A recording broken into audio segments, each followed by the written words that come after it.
This is the story of how a creepy encounter with a scary man at a harbor cafe saved me from something even more terrifying. It was the autumn of 1994, and I was 19 years old. At the time, my dad had been working abroad for almost 6 months, and I was planning a surprise visit. My dad and I have always been close. I'm an only child.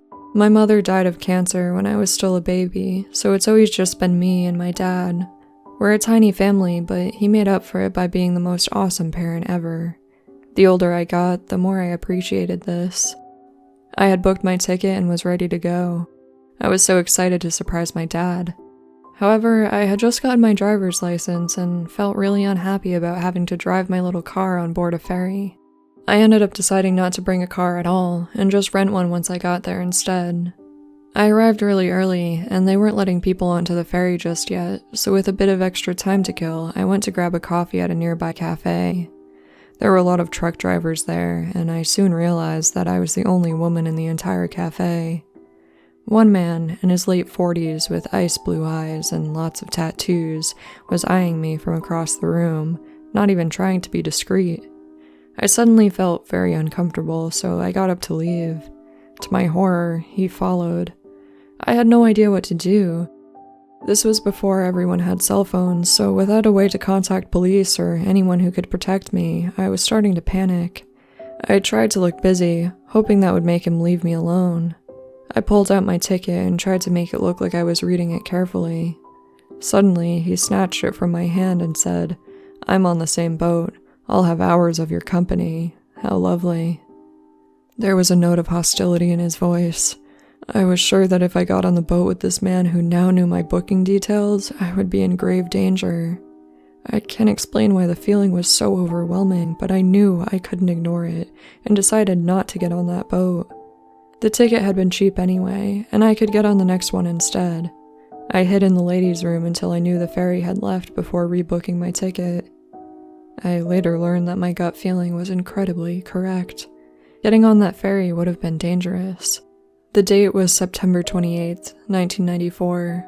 The name of the ferry was the MS Estonia, and on that cold night, she sank into the Baltic Sea, taking 852 people with her, resulting in the worst ferry catastrophe to strike Sweden to this day.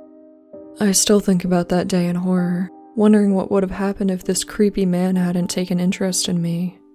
If I hadn't listened to my instinct, if I hadn't waited for the next boat, would I have been among the survivors?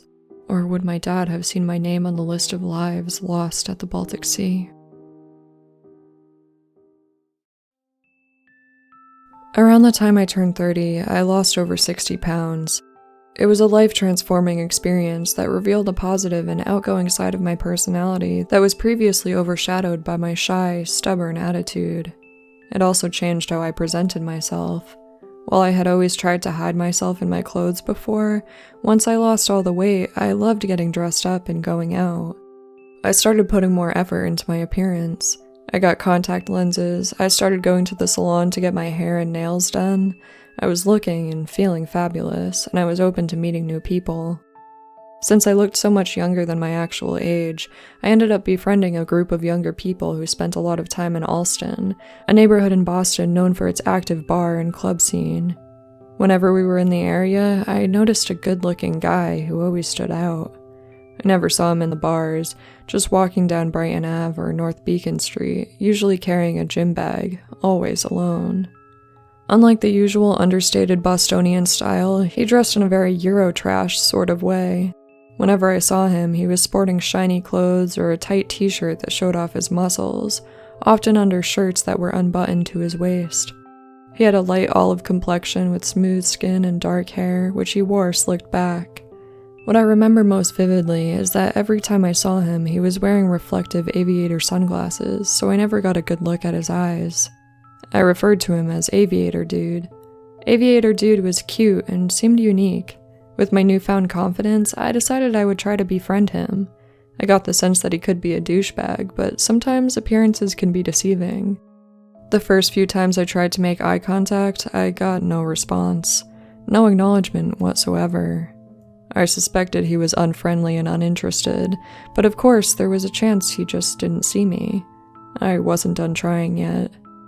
Finally, one day in early autumn 2010, Aviator Dude and I stood across the street from each other, waiting for a light to change so we could each cross. I decided that this was my chance. As the light changed to the walk signal, I made direct eye contact with him. I gave him a flirty smile, and then I winked at him. I immediately regretted this decision. He stopped dead in his tracks. You would think I had thrown something at his head. His jaw dropped a little bit, then his lips hardened into a sneer. I didn't have to see past the aviators to know that his face was twisted with disgust. Taken aback, I kept walking past him. I looked back briefly and saw that he was still standing there, in the middle of the intersection of North Beacon and Cambridge Street, staring at me with that disgusted look on his face. He shook his head, wrung his hands, and walked on, muttering under his breath. Totally freaked out and mortified, I continued my way to the bar, trying to put the incident behind me. Not long afterwards, an on-and-off boyfriend and I got more serious, and I was promoted at work, leaving me with far less time and inclination to hang out in Alston bars or attempt to pick up strangers. I thought my story with Aviator Dude ended there, but about 5 years later, I saw him again. This time, it wasn't in person. As a Bostonian resident, my life was disrupted by the tragic events of the Boston Marathon bombing and the ensuing manhunt in 2013. I took an interest in keeping up with the trials of the surviving Boston Marathon bombing suspect. I was looking at pictures of the brothers that had been posted on Twitter by a journalist covering the trial and happened upon a familiar face. Aviator Dude. He was the guy on the left, wearing his sunglasses. Aviator Dude was Tamerlan Snarev, the apparent mastermind behind the bombing, who was killed during a shootout with the police. I hadn't recognized him from the pictures the media had initially released, but that day, I knew I was looking at Aviator Dude, staring back at me from my computer screen. He wasn't just a douchebag like I had suspected, he was a murderer. One of the points brought up repeatedly by his brother's defense lawyers was that Tamerlan was abusive to those weaker than him, especially the woman in his life.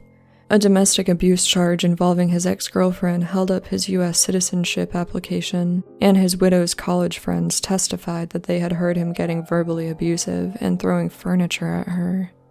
According to news stories, he also hit his siblings on multiple occasions. It's also been suspected that this man may have been responsible for a triple homicide in suburban Waltham in September 2011, about a year after my weird encounter with him. Never have I been more grateful for getting rejected.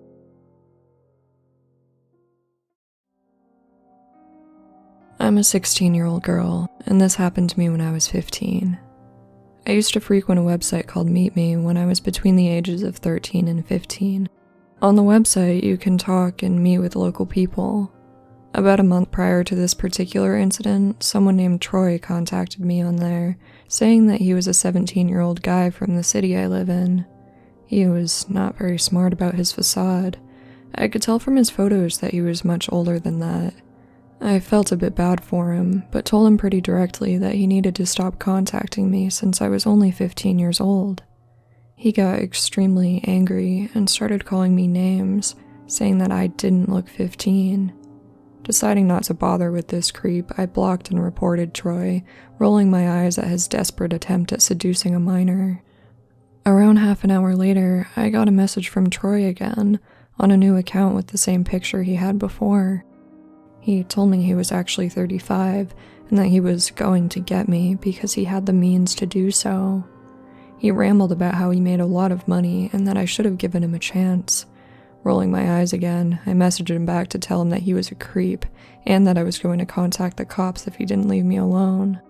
My empty threat worked for about a day, until I started to receive messages from various accounts.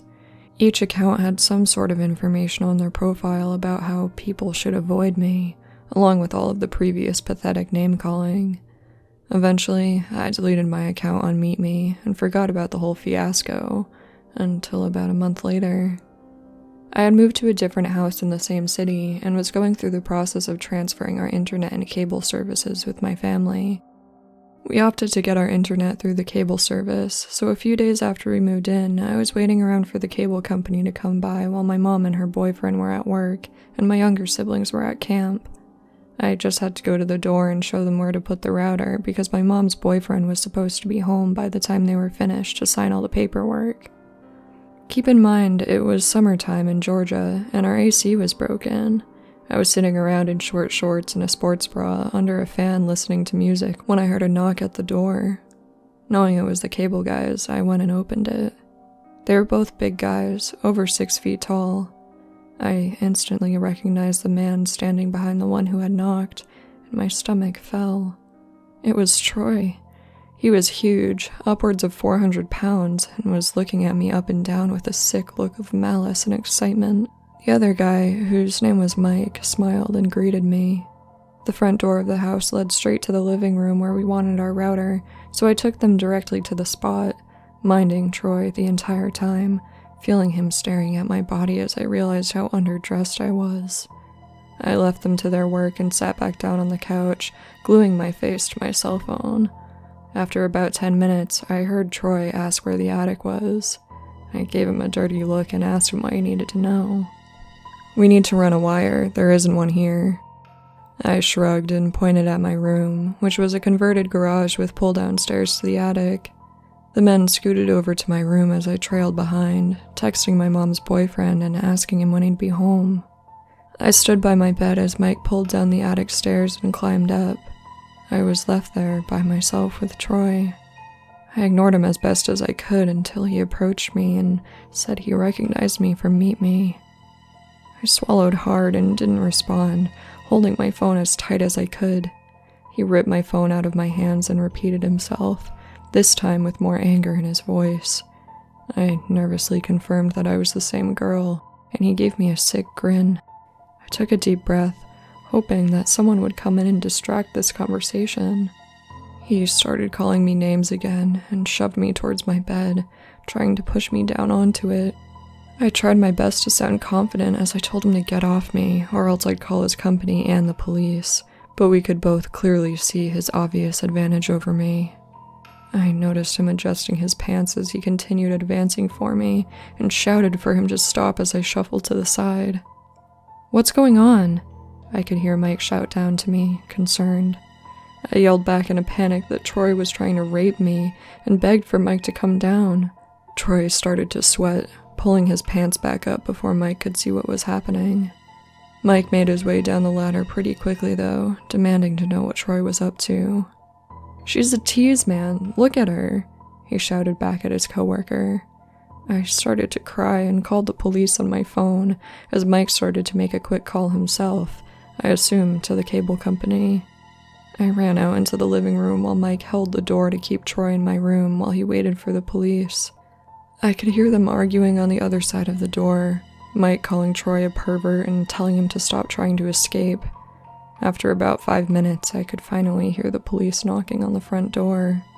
I told them everything, and they took Troy away. Mike finished his work, and my mom finally made her way home. Mike comforted me and told my mother that the installation would be free. Unfortunately, I had no previous evidence to show the police since my Meet Me profile had been deleted, but Troy is still awaiting trial.